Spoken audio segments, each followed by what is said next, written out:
I don't care if someone's a fellow guilter, because I'm called a guilter.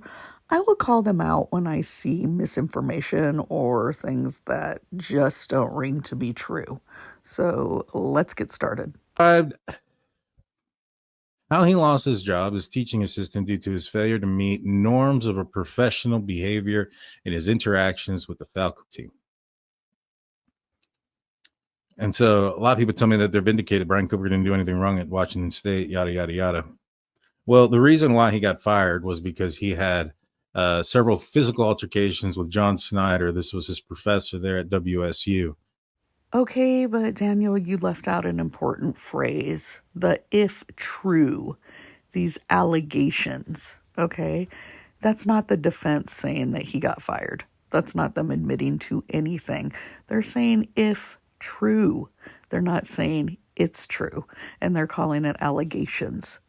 So, none of that has ever been proven.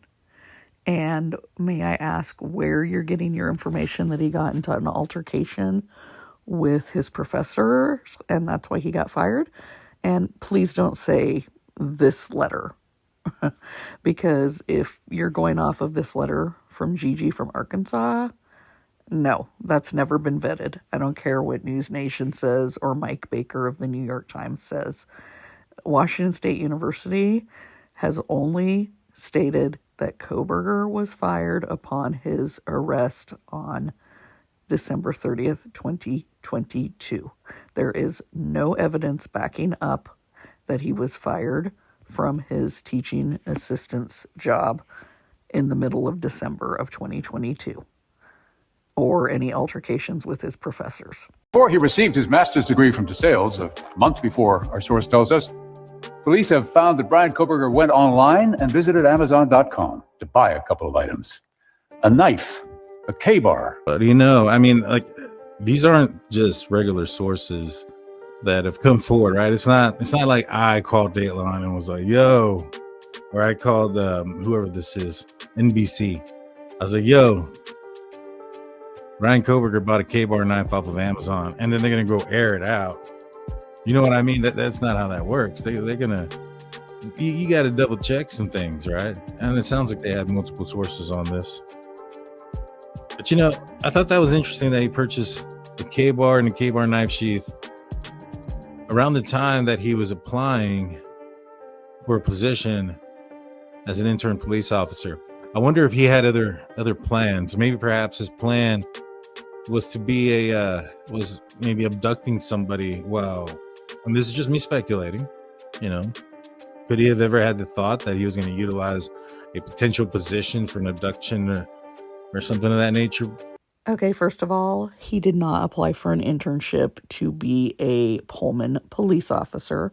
It was a doctoral level graduate research assistantship, and it was working in the complex social interactions lab. So hardly a position that somebody could use to abduct anyone. So let's clear that one up right away. Now, as far as the K-bar and the sheath, yeah, I like Keith Morrison, but I'm not going to go out there and go all in and claim that he's never made mistakes or never not vetted things. We have no clue who his sources are.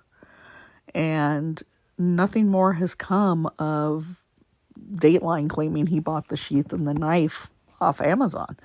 And none of the local news stations around here have even reported that. So until something's in black and white in the court documents, or we hear it from Moscow police, the FBI, or the attorneys, I'm not buying that he purchased that sheath off Amazon in the springtime. Now, do I think there may be something in these Amazon documents?